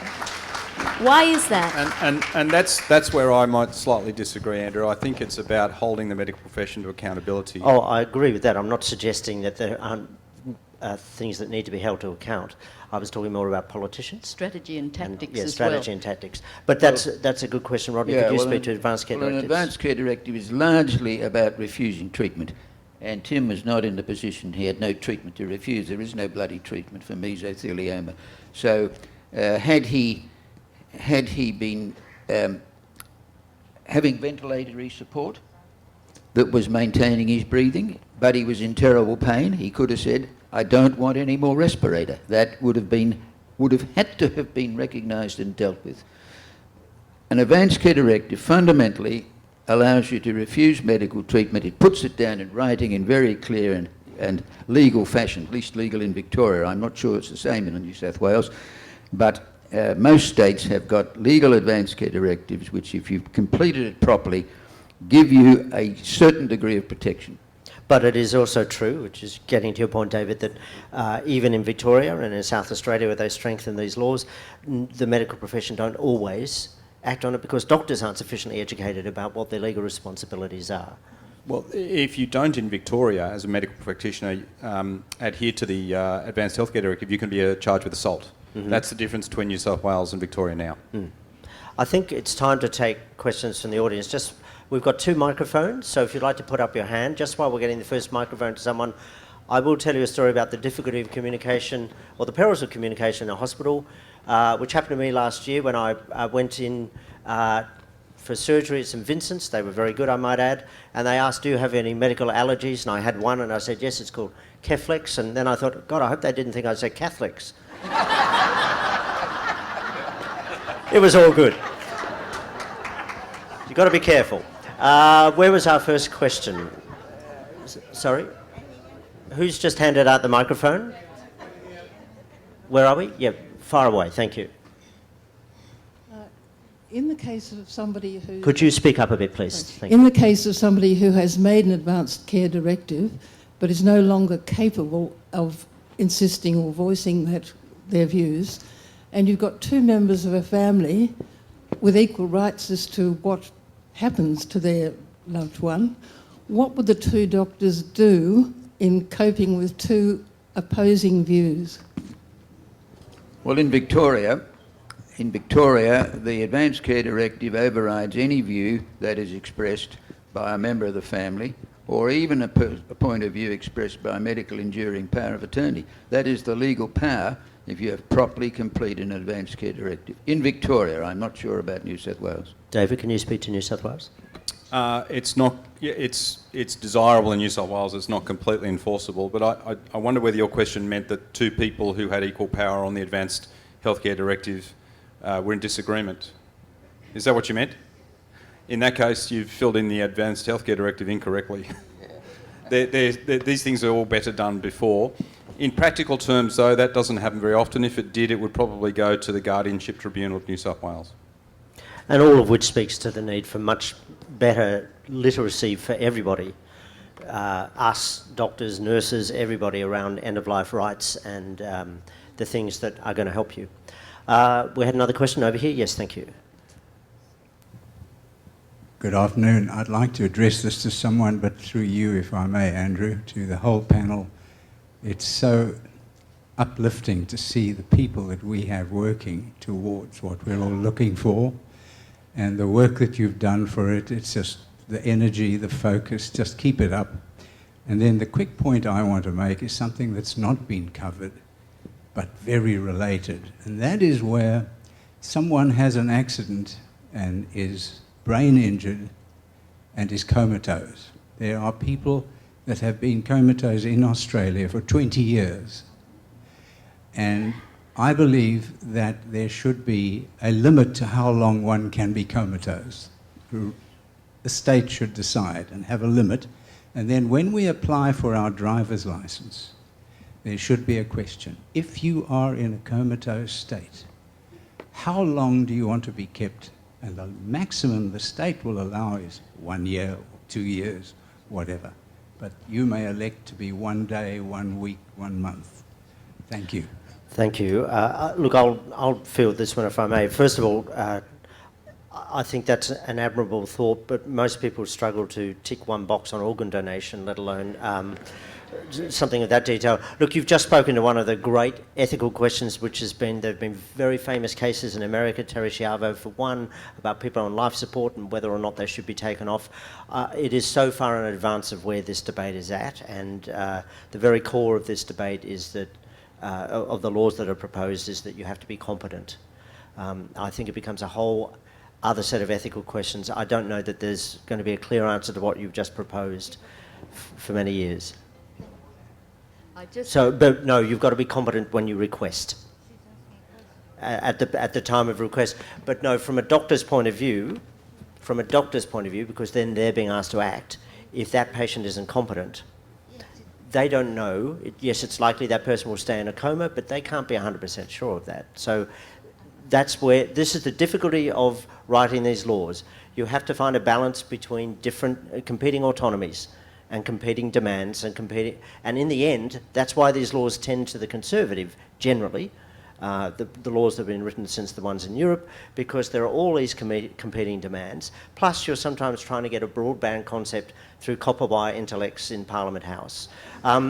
All these things work to bring the law to what some would describe as a sensible centre, but it's never enough for anybody. There's always people who think the law should go further. There's always people who think the law should not exist or be less. So that's why you end up with something that tends to be pragmatic and conservative. Politics is the art of the possible. Rodney, you're probably about to... Well, I just wanted to make the point again that in advance, if that person who's got the severe brain injury from which the doctors think there's no chance of recovery, if they've written a carefully constructed advance care directive and says, if that is my situation, it's in there in the directive, then treatment can be withdrawn. The other thing is that I think there has been quite a significant movement in the medical profession to recognise the concept of futility. And keeping somebody, that person you're describing would probably be peg-fed. And after 3 months, when scans and all sorts of neuropsychological assessments show that this person is not going to recover, the vast majority of doctors today would say, this is medical futility. And if the family agrees to a request, treatment would be withdrawn. It wouldn't go for 20 years today, I don't think. There's someone with a hand up the back. I just wanted to point that out, but we've got a question over here. Hello, Mr. Andrew. May I direct this question to you and then you can direct it to others? A general comment is the road to hell is always paved with good intentions. So clearly that's come through. I have two small questions, which you could consider as one question. The first is there what are the impediments in Australia to having an outfit called Dignitas, which is the Swiss outfit in Zurich? That's the first thing. What would be the impediments that we have in Australia to have someone or a company like that here? And the second is, is there a reference or a guide that where you could look up palliative care establishments which focus on helping people end their life rather than, or exactly how does palliative care work in picking someone that you could felt reassured that they would help your loved one end their life? To very quickly answer the first one, Dignitas in Switzerland would not operate here because Dignitas will take foreign nationals, whereas the Victorian law and all laws proposed in Australia have strict residency requirements, so that's unlikely to happen. In answer to your second question, no, there is no central registry, but if you go to the website of any palliative care service that's private or public, you can usually find out what their underlying view of the world is. It's one of the difficulties of this in that in an ideal world, once voluntary assisted dying laws exist, you should be able to look up and get a sense of, well, which doctors and services may help you and which won't. But of course, it is argued that to have a service like that is to encourage doctor shopping, to encourage doctors who specialise in killing people at the end of life. I mean, the political arguments made against this are effective. So in Victoria, the doctor can't initiate the conversation. It's kept very low key. It's the whole thing. Look, it's going to take a long evolution for this idea to be accepted and understood and work within our medical system as it should. Voluntary assisted dying is not something over to the left of our medical system. It is about our medical system. But a bit what Rodney's saying, if you want to find out the service you're going to get, then you've got to do a bit of research yourself. There's a second aspect to the Dignitas question. In Switzerland, where Dignitas operates, there is no law for voluntary assisted dying. The reason Dignitas can help people is, interestingly, that in the 1940s, the Swiss Parliament passed a law which said it is not a criminal offence to assist somebody to end their life unless you are doing it for profit. So that is why Swiss doctors can help people whereas we can't do it here. Yeah, it's pretty straightforward law they have in Switzerland compared Very to clever. most others, yeah. Do we have a question over here? Whoever's giving out the microphones is going to have to help me over here, thank you. Thank you. I just want to say that all the talk about palliative care was very important, but in effect it wouldn't have helped me at all. And forgive me for giving a very short history of my husband, who was a brilliant architect, but in his early 70s got Alzheimer. He stayed at home with me, deteriorating every year, until after 10 years I had to put him in a nursing home. In there he lasted another 6 years. The last 2, he was not here, nor there. He was not a person. He was a zombie, I'm sorry to say, even though I was married him for 50 years. The man could not be helped in any way. He was asleep half of the time. He didn't know me. What dignity is there? What dignity is there? I am absolutely obsessed by the idea that I can become with Alzheimer's as well. And I want somebody to help me to get a Nubental pill, or to go to Mexico City and buy it myself, or do something. I don't want to go into a nursing home. Somebody could help me, please, to have a medically assisted suicide if I get Alzheimer. Thank you.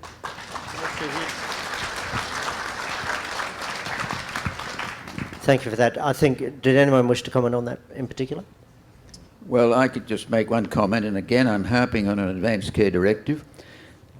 The problem with Alzheimer's disease is the person loses competence to make decisions, and that's why even in a country like the Netherlands, where they've had effective practice of assisted dying for over 30 years, they've not been able to deal effectively with this problem.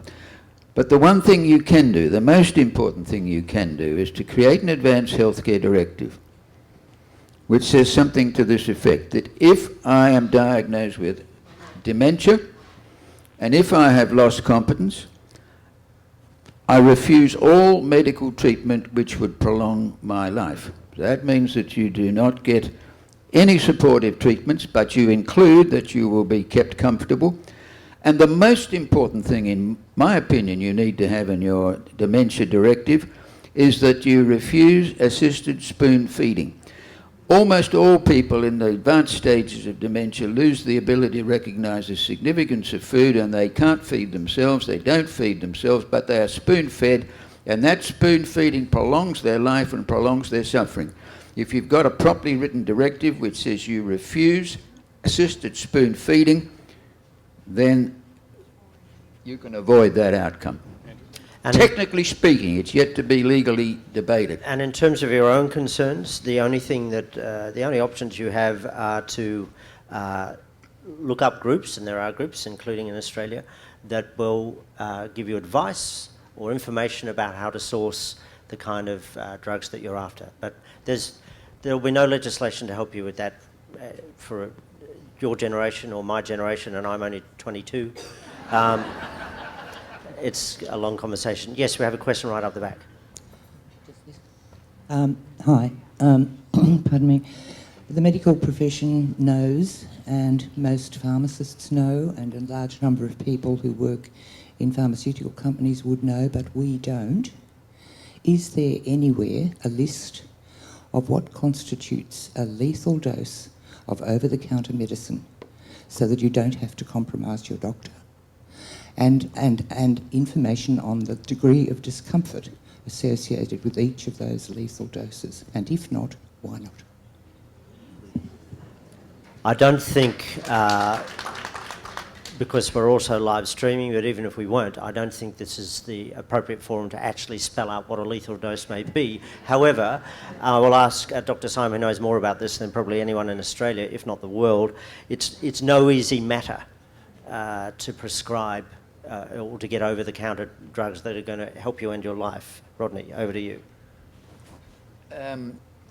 Well, there are a huge number of drugs, if you take them in excess, will cause death. Almost every drug is potentially lethal if you take enough of it. A simple drug like aspirin, for example, if you take too much of it, you could die by bleeding. I don't recommend it.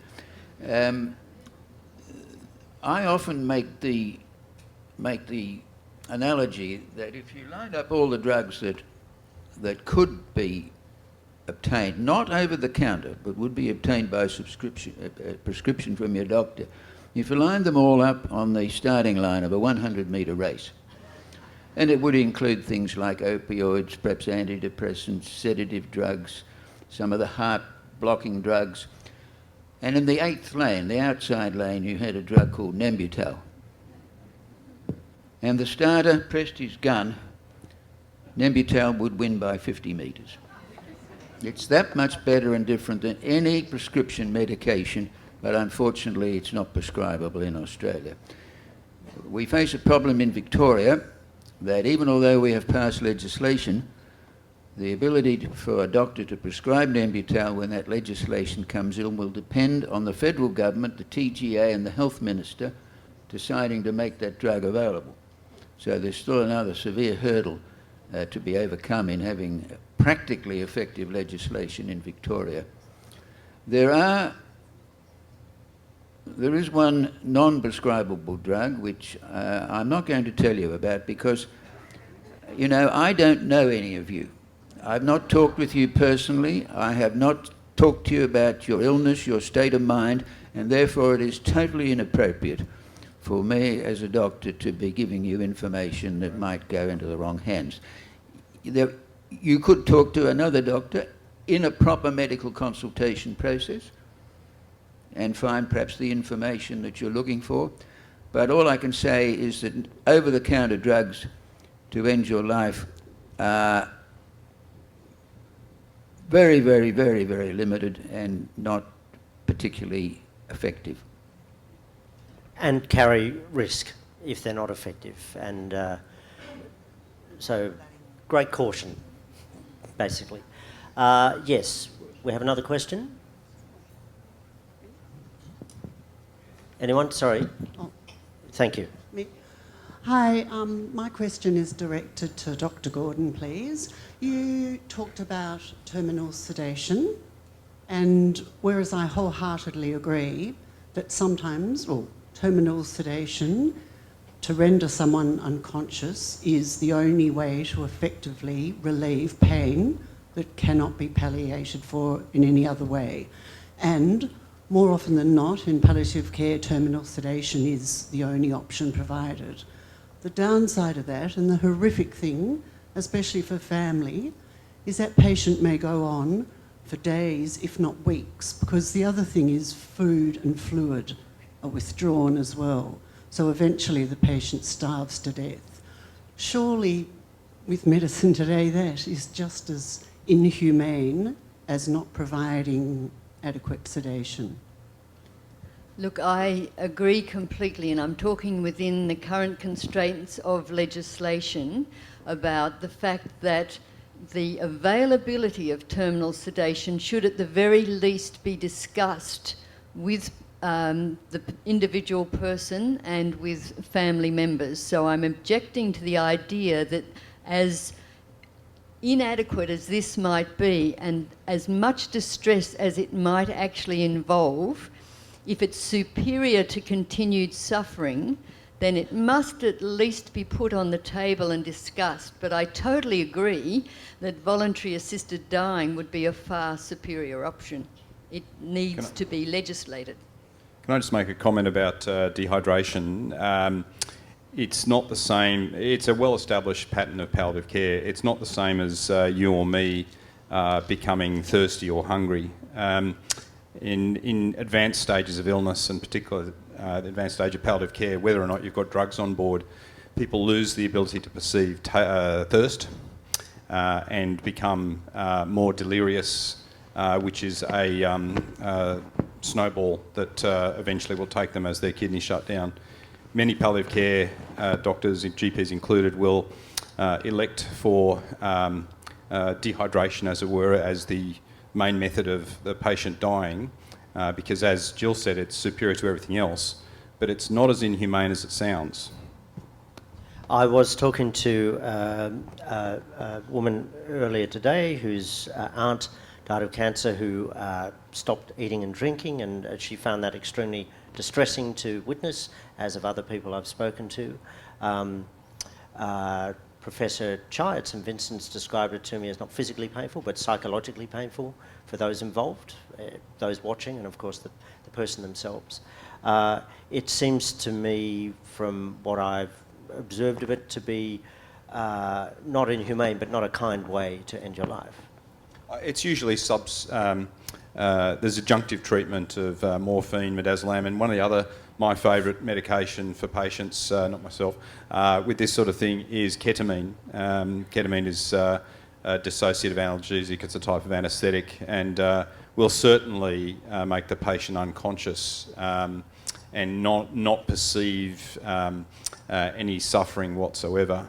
That can be added in palliative care stages as well.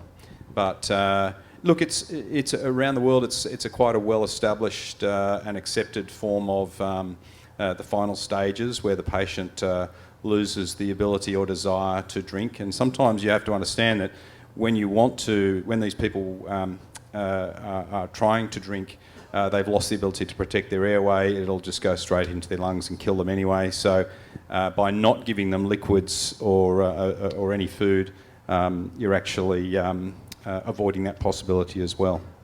The major symptom and distress from dehydration, not drinking, is that one gets thirsty, and that is because one has a dry mouth.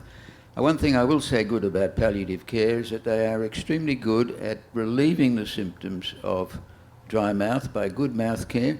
Keeping the mouth moist eliminates the symptoms of thirst, and it is certainly possible for most of the distress, other than the psychological distress of not eating and drinking, to be pretty reasonably well palliated.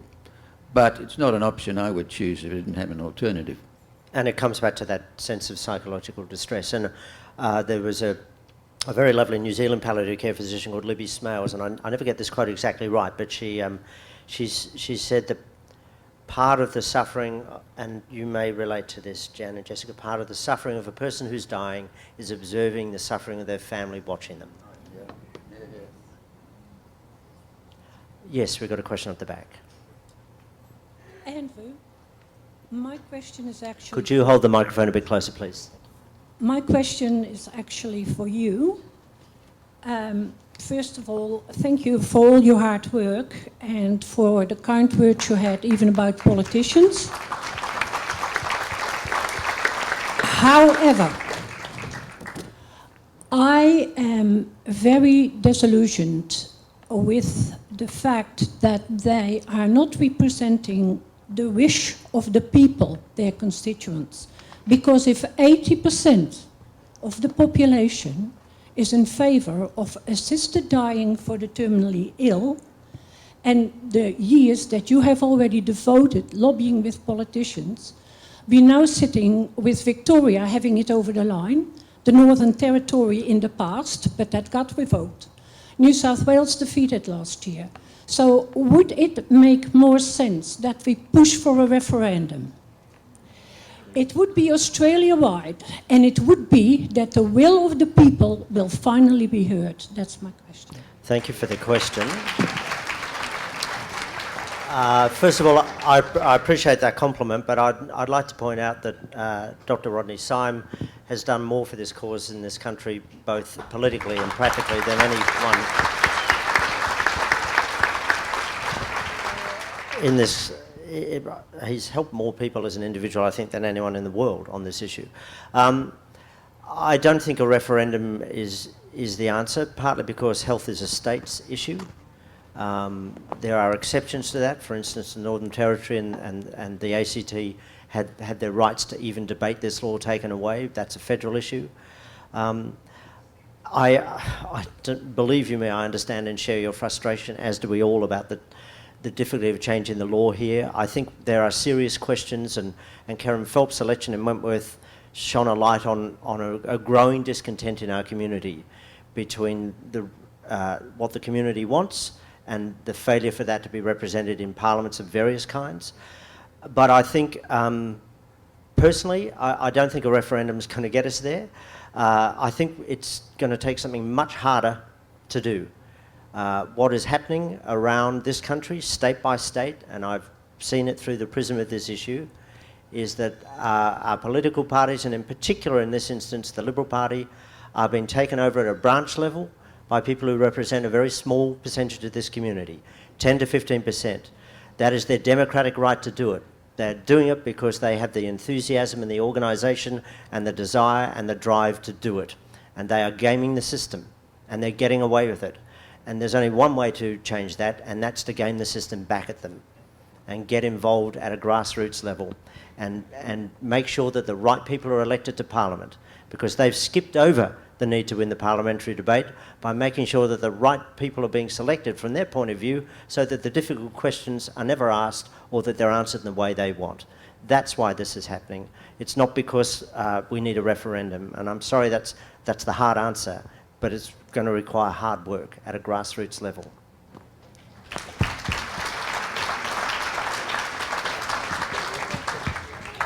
Sure. Just for your information, in the lead up to the New South Wales bill being defeated, Shane Higson and myself went to meet with our health minister, the current health minister, and we and Premier, and we put a case to him.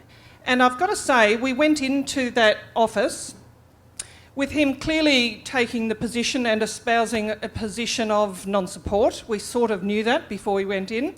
But we moved him very slightly. We moved him simply by having a discussion of the potential for preventable early suicides that were occurring because there was no feeling of control being able to be obtained without the law. We moved him in a discussion about those preventable early and ugly and painful suicides to at least reading the papers and the documents that we had provided him with, to reading the evidence. And at the end of that meeting, I've got to say, he said he would read the documents and he had no idea that there was any impact on suicide, and that was of a concern to him. And although he still didn't support the bill, we knew that, there was a shift, and I absolutely firmly believe that it's at that local lobbying, at the lowest level. All of us have got to try and get in the ear of influential people like health ministers and put this stuff to them and say what's happening out there so that they hear it firsthand, and maybe we'll just make a little bit of difference each time. Long way off yet, I know. Jill? Just to support that, David and I went to talk to the New South Wales Attorney General prior to the debate in the Parliament, and at the end of that discussion, when he clearly, I think, was aligning his view in favour of voluntary assisted dying, we asked the question, what is the most important thing that we can do from a strategic point of view? What is your advice as a lawyer inside the system as Attorney General? And he said, as Andrew is suggesting and Coral is suggesting, there's no substitute for continued and persistent lobbying of your local member or any parliamentarian or any organisation where you can make your voice heard. It's hard work, but you've got to write letters, you've got to make appointments, you've got to appear in person, you've got to put the case, you've got to be well prepared. And although things change slowly, they only change in response to that continuing pressure. And I would add to that a big part of the reason Victoria's law passed, and it only just passed, was because for the first time a serious inquiry was done into end-of-life care. It's the first time it had ever happened in Australia, and serious evidence was presented, not least the coroner's evidence, which had the biggest impact on that debate. The coroner reported that every week in Victoria, an elderly Victorian with a chronic or terminal illness was taking their own life in horrific circumstances. People beyond the help of palliative care.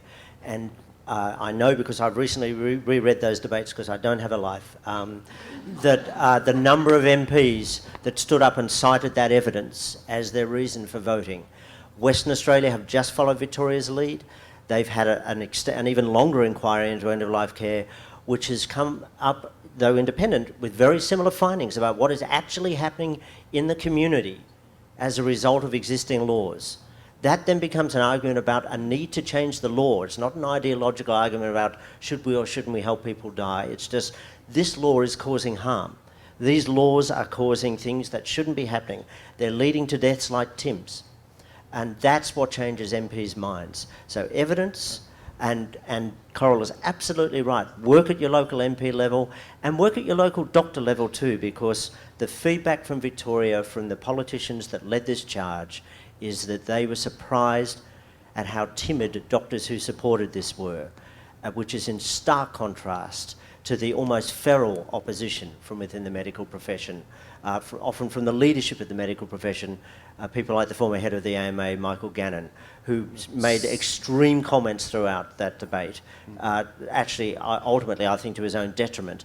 But you need to encourage your doctors to represent you as patients as well if they think it's a fair thing. Can I just say at least 3 of the doctors here are not timid. At a local level, we have the member for Mossman, Felicity Wilson, in the State Parliament, who is with a considered opinion for voluntary assisted dying. But there's a local member around here you may have heard of, Gladys Berejiklian, who is firmly against. So there's your work. This is your electorate. That's your homework. One of my favourite sayings is this, that the status quo will always remain unless somebody gives it a push. Who's got to give it a push? You do. And can I give the private motto of Go Gentle as we campaign, which is no stone unturned, no turd unstoned. When you see somebody telling egregious lies about this, get some facts and put them back in their face. More questions? Over here.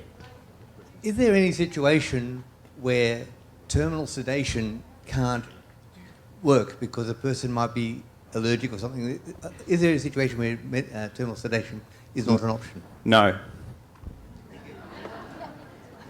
Terminal sedation is essentially an anaesthetic process, and if one drug doesn't work, there are plenty of anaesthetic drugs that can be used to ensure that that person remains, I use the word obtunded. A lot of my friends don't know what it means, but it means deeply asleep. And that is frankly what terminal sedation is. It's an anaesthetic process to relieve pain that can't otherwise be relieved and to remove consciousness, which is causing shocking suffering. The problem is in the intention to deliver it, and whether or not and how quickly it's delivered. That's the problem. And that comes back to currently in autonomy is one of the words most thrown around in this debate. All the autonomy lies with the doctor.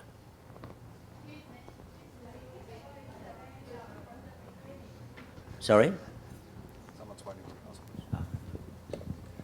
I want to come back just to the previous point we made about the Swiss system. And there are 2 systems. One of them is Dignitas, which is commercial, and the other one, which is non-for-profit, Exit. It baffles me, though, that in all the conversations that we have gotten here in Australia, one of which is probably the most successive system is never used as an example. And I think if we go into the grassroots, etc., that is definitely a system that could be used, etc., very effectively to counteract the points that the politicians are making. Why don't we use it? Which system is this, sorry? Exit, which is a Swiss system, which is not for profit. Dignitas, as we were discussing. Yeah, but it's before. different. Yeah. They are the commercial systems and they use the not-for-profit system. Well, the reality is that each country and each jurisdiction creates these laws, and there are still very few around the world, which suit their culture. And as Jill said, we're from a Judeo-Christian culture. The Swiss culture and history is very different to ours, as is the Dutch one, as is the Belgian one. North America is even different.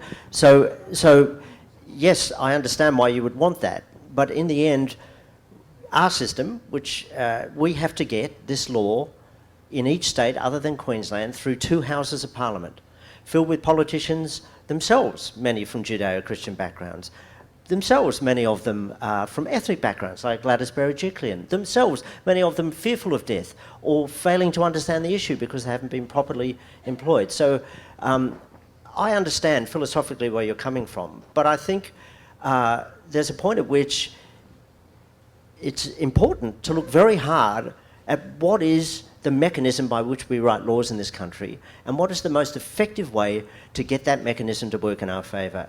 And from my observation, looking at the history of this in Australia over the last 20 years, where there have been 53 attempts in different state parliaments to pass this law and only one that's passed, part of the reason that has failed strategically is because people have attempted to push through a law or advocate for a law that is philosophically incompatible, whether you like it or not, with our parliamentary system and the people that are sitting in our parliaments. We are not from a European culture. We are not from the Netherlands. We are not from Switzerland. And wanting something and believing it's right are different to actually being able to achieve something. And as I said before, repugnant though it may be to you and to many people, politics is the art of compromise. And I've had this debate with others within this movement, and my view is I would rather have 80% of something than 100% of nothing, which is what we've had for many, many years. So it does require compromise, and it requires, you know, Fiona Patten, who is one of the people that initiated the Victorian law and who sat on the committee that travelled overseas to look at these laws. She started from a position not dissimilar to yours, which is we should have something like exit. And by the time she had finished and gone through the whole process, she ended up advocating for law which was far more moderate. Why? Because she realised that that was the only political reality that was going to achieve success. So I'm not saying your philosophy is wrong. I'm just saying that that philosophy and the political reality in Australia, I think they're very separate things. And that's why I don't believe we have or are ever likely to have something like exit in Australia, because we're a different country with a different culture.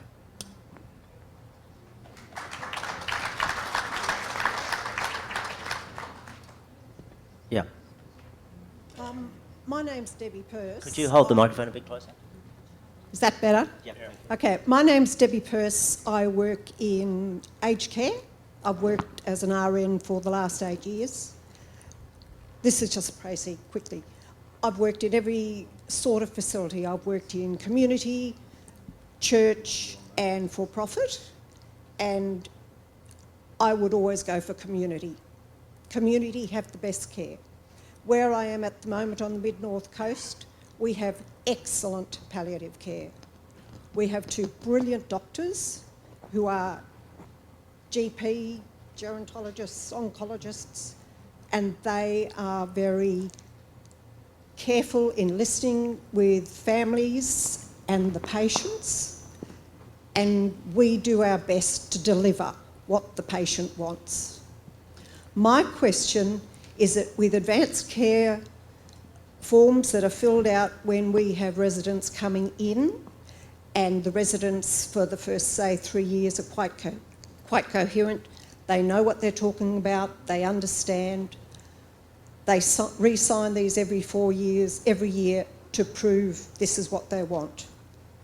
On occasion, once that resident has become a little bit more forgetful, their intelligence and their cognition is not as good, family relatives can quite often change that advanced care directive. So it is no longer what the resident originally signed for. My question is, should the last advanced care directive signed by that resident stay legal until they die? David and Jill, could you speak to that? This is New South Wales. Well, one thing I would think about in that regard is that this is a real role for a GP who understands the person and the family to ensure that there is a neutral ground in which that kind of discussion can be held without undue pressure and influence from a family member. And this is one of the problems and worries people have about vulnerable people being pressured by any quarter, whether by a doctor or a nurse, whether by a neighbour, relative or friend, but ideally to have a clear, neutral, unbiased advocate who can try to ensure that the true wishes of the patient are always adhered to would be the ideal. So avoiding a situation in which relatives can take someone aside and put them under pressure is a difficult thing to achieve, but that would be the ideal outcome in that situation. Look, my response is it depends on what sort of changes you're trying to make. And I'll just paint a situation where you might have someone in a nursing home who's got bad arthritis, who really can't care for themselves, but they're mentally fine and they might be, 70, and their advanced healthcare directive might want active treatment. It might want CPR. It might want hospital transfers. Imagine a situation then when the patient then has a stroke. They don't die. They've lost cognitive function. They can't speak, but they're not dying. And the relative says, well, hang on, maybe if this person, my mum, who I love dearly, does have a cardiac arrest, maybe I don't want an ambulance called. Maybe I don't want CPR done. Maybe I don't want 6 months of intensive care treatment for this person. I think that's an appropriate change. So that's where the GP, like Jill's saying, can come in. What I would do in that situation is call a family conference and explain to everybody and try and reach a consensus that perhaps the old advanced care directive has now reached its usefulness and it should be altered to reflect medical reality. Can I also put a different hat on? And that is, when I used to be an emergency doctor a couple of years ago, it would usually be me at 3 o'clock in the morning receiving an unconscious patient from a nursing home who's in their 80s without an advanced healthcare directive. In New South Wales, what would happen is that I would not need to do medically invasive treatment that I would consider futile. It goes to what Rodney was saying about futile treatment. So I might not elect to put them on a ventilator. So I can make that decision. These things are always better with an advanced healthcare directive, but it's not always available, and sometimes it's just medically blindingly obvious. But where a relative, getting back to your question, where a relative changes an advanced healthcare directive, there might be some sense behind it. And it should be put through a transparent process where everybody's open to talking about it, which will avoid what I think you're alluding to, which is where a more restrictive advanced healthcare directive is inflicted on a patient who might not deserve it. We'll take one last question and then we're going to have to wrap up. I think it's over here. Thank you.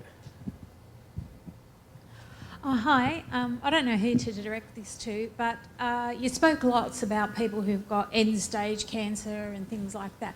But there's a lot of other illnesses and diseases that really cause irretractable pain and suffering and, ongoing mental trauma and things like that. What happens to all these people? They're not end-stage cancer, the Alzheimer's and dementias and things like that.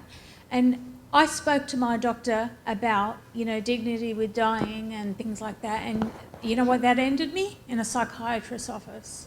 And, it's not really good enough. That certainly isn't. I will get Rodney to speak to illnesses other than cancer in a moment. Sorry, Jill? Look, it does raise, as with Alzheimer's and other forms of dementia and other chronic illnesses, it raises some really important points, and they're very, very broad. But I think it's equally important to point out that the topic for today in terms of voluntary assisted dying is with regard to people like Tim with a progressive, incurable, advanced and ultimately fatal disorder causing intolerable suffering. That's our topic for today. There are any number of important topics that need to be addressed, and in particular the issues around aged care, Alzheimer's and dementia are particularly heartbreaking. But if we only help to improve the situation that Tim's family found itself in, we will have achieved a lot for today. That's true, and it may give you some comfort to know that the Victorian law, people who are eligible are those who are with a terminal illness and 6 months or less to live. There is an exception for those with neurodegenerative illnesses such as multiple sclerosis, motor neuron disease, who have a 12-month window, which is an understanding that their trajectory towards death, while just as certain, can be far longer and far more filled with far more suffering. So the Victorian law, even though it's criticised as being quite conservative, actually took a step a lot further than the North American laws, and I think it was quite an achievement of that Parliament to be able to get that understanding with those MPs that not all illnesses work in the same way. And Opponents will always say that what I'm about to say is indicative of the slippery slope, but the reality is, and I think Alzheimer's is, and dementia is the ultimate example, 1 in 4 over the age of 80, is that over time, and by time I mean it could be 50, 80, 100 years, as society's understanding of its medical reach changes, and as illnesses, if Alzheimer's, if there's no way of treating Alzheimer's, continues to be the huge issues that it is, I have no doubt that a future Parliament, one that I can't imagine right now, but a future Parliament will perhaps one day address that medical situation through laws like this. But it's not where we're at now. Jill is quite right. It's a hard enough battle, as I think Philip Nitschke, actually, not a man who I generally quote these days, but he did say something I thought was pretty good. He said, for 20 years we haven't been able to write a law to help some poor bastard with cancer to look after themselves. Let's at least try and do that. And if we can get as far as Victoria, even better. Yeah, look, I completely agree with Andrew. It's the politics is the art of the possible. Getting legislation that is confined to terminal illness is a huge step forward. But we in Victoria argued that suffering, intolerable suffering, should be the entry point to assistance. The Parliament was not prepared to accept that. But we will continue to argue when the review of the legislation is made in 4 years and a report in 5 years. We will be arguing for exactly what you're talking about. The Chief Justice of the United Kingdom Supreme Court, Lord Neuberger, said when a bill was being discussed in the British Parliament, he said, I can't understand why this bill should be restricted to terminal illness. He said people who have got severe chronic suffering which is going to last for years are going to suffer far more than people with a terminal illness. And it's the length of time of the suffering. The suffering is the issue, not the nature of the illness which a person has. And so there is a battle. There will be a battle to extend the law in Victoria. You in New South Wales may well have to accept something more limited initially, but then the battle goes on to expand that and lead our politicians to a more sensible outcome. Except that what Rodney just said, which is all true, plays powerfully into the hands of those who oppose these laws, who will point to what Rodney just said as saying, well, look, once you start this law, that is the slippery slope, and so it continues. I actually prefer to describe it as a sticky hill. It's incredibly hard getting any legislative change through parliaments. You've got to push shit uphill all the way, ladies and gentlemen. But that's my metaphor. I'm going to throw to Penny Hackett, who's the President of Dying with Dignity New South Wales, but I'd like to just personally thank Jessica and Jan for being here today.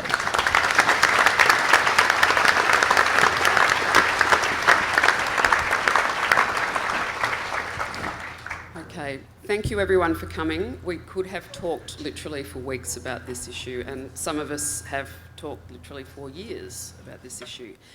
So I hope everyone's enjoyed the discussion. I think if there's one message to take away, it's the importance of talking about the issues with families, with our doctors, with our communities. We absolutely must have an understanding about what lies ahead, and we need to express our wishes.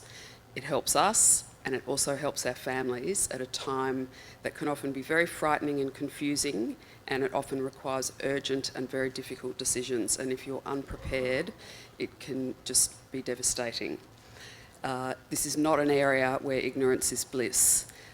Just on the topic of advanced care directives, the Dying with Dignity website has quite a bit of information on it, and we've got a couple of different samples, and the Department of Health has just released a new advanced care planning guide and advanced care directive, so I would recommend that to all of you to start. That's a useful way to start a discussion with your loved ones.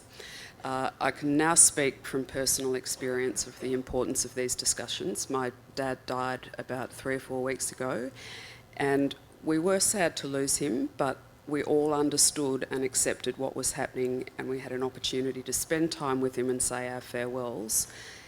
It was a very gentle death, and it was very moving and quite a beautiful experience for our family, and I really feel for Jan and Jessica to not have had that experience with Tim, because it's something that I remember with great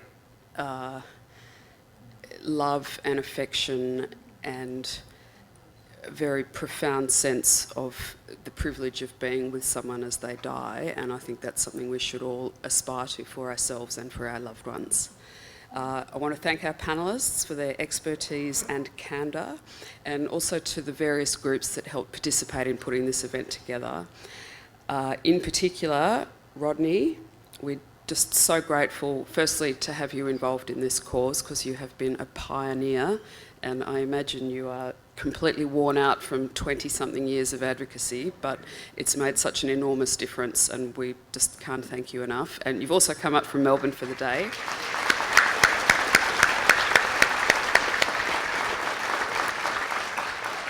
And also Jan and Jessica for really sharing with us something that was deeply personal and obviously very distressing, and which they have not yet recovered from fully. So we appreciate you allowing us some insight into that experience. And by way of some compensation, we have brought you some flowers. We were going to bring Rodney flowers, but he has to get on a plane this afternoon, so probably not possible. So thank you everyone for coming.